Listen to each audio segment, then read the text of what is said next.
भारत के संविधान के दिल में एक बहुत बड़ी खींचतान चलती रही है।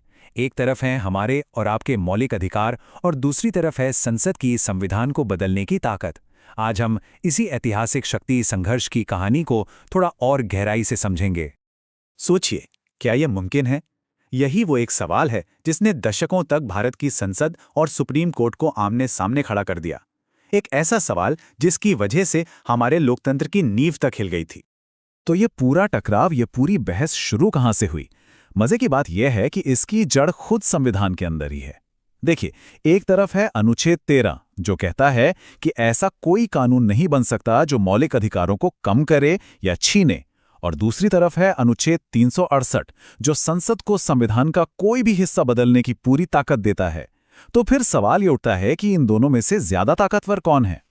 और आप यकीन नहीं करेंगे, ये पूरी की पूरी कानूनी लड़ाई, दशकों तक चली ये बहस सिर्फ एक शब्द के इर्द गिर्द घूमती है, और वो शब्द है कानून।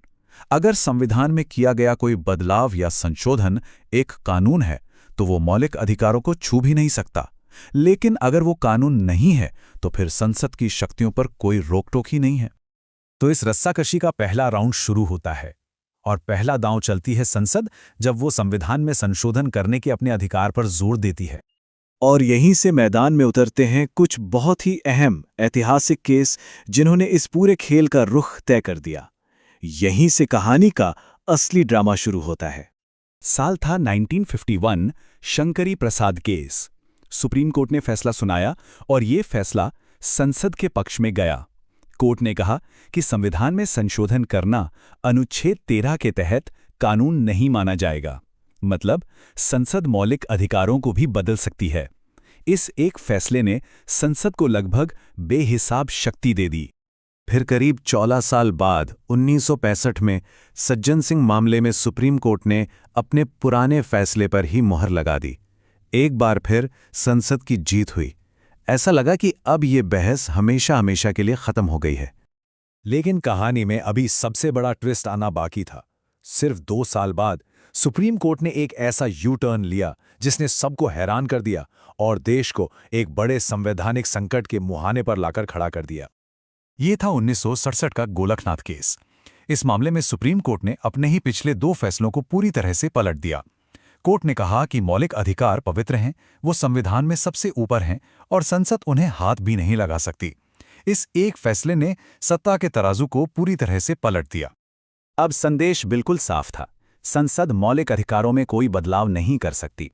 देश की 2 सबसे बड़ी संस्थाएं, संसद और सुप्रीम कोर्ट, अब आमने सामने थीं। और ये तो तय था कि संसद चुप बैठने वालों में से नहीं थी। इसी टकराव और संकट के बीच से एक ऐसा रास्ता निकला जिसने इस पूरी लड़ाई को एक नया मोड़ दे दिया। ये रास्ता केशवानंद भारती केस से निकला, जिसने हमें एक ऐतिहासिक समझौता दिया। देखिए, गोलकनाथ फैसले के जवाब में सरकार 24वां संविधान संशोधन ले आई। इसमें साफ साफ लिखा था कि संसद को संविधान के किसी भी हिस्से को बदलने की पूरी शक्ति है, जिसमें मौलिक अधिकार भी शामिल हैं। अब गेंद एक बार फिर सुप्रीम कोर्ट के पाले में थी और यहीं पर सुप्रीम कोर्ट ने अपना सबसे बड़ा दांव खेला। केशवानंद भारती केस में कोर्ट ने एक बहुत ही शानदार रास्ता निकाला, जिसे मूल संरचना का सिद्धांत या बेसिक स्ट्रक्चर डॉक्ट्रिन कहते हैं। कोर्ट ने कहा, ठीक है, संसद संविधान बदल सकती है, मौलिक अधिकारों में भी बदलाव कर सकती है, लेकिन वो संविधान की आत्मा, उसकी मूल संरचना, उसके बुनियादी ढांचे को नष्ट नहीं कर सकती। तो सवाल उठता है कि ये मूल संरचना है क्या चीज? वैसे तो अदालत ने इसकी कोई पक्की लिस्ट नहीं दी, पर कुछ उदाहरण दिए, जैसे कि न्यायिक समीक्षा की शक्ति, निष्पक्ष चुनाव, संविधान का सबसे ऊपर होना। ये वो स्तंभ है जिन पर हमारे लोकतंत्र की पूरी इमारत टिकी हुई है। ये सिद्धांत तो बन गया, सुनने में भी बहुत अच्छा लगा, लेकिन असली सवाल था, क्या ये टिक पाएगा?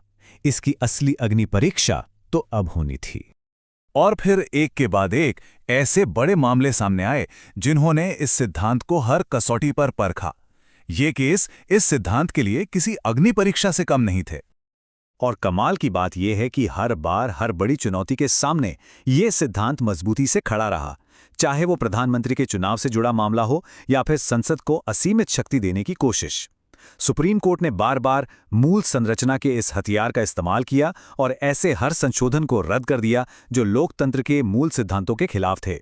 इससे ये साबित हो गया कि ये सिर्फ एक किताबी विचार नहीं, बल्कि संविधान की एक असली ढाल है। तो इस पूरी लंबी और ड्रामेटिक कहानी का सार क्या है? सार ये है कि आखिरकार एक संतुलन बना। हमारा संविधान एक जीवित दस्तावेज है जो वक्त के साथ बदल सकता है, लेकिन उसकी आत्मा, उसका मूल चरित्र अब हमेशा सुरक्षित है। और इसी सवाल के साथ हम आज की ये चर्चा खत्म करते हैं। वो कौन से बुनियादी सिद्धांत हैं जो किसी भी समाज में सरकार और राजनीति के उतार चढ़ाव से हमेशा ऊपर रहने चाहिए, जिन पर कभी कोई आंच नहीं आनी चाहिए? ये सवाल सिर्फ भारत का नहीं, दुनिया के हर लोकतंत्र का है।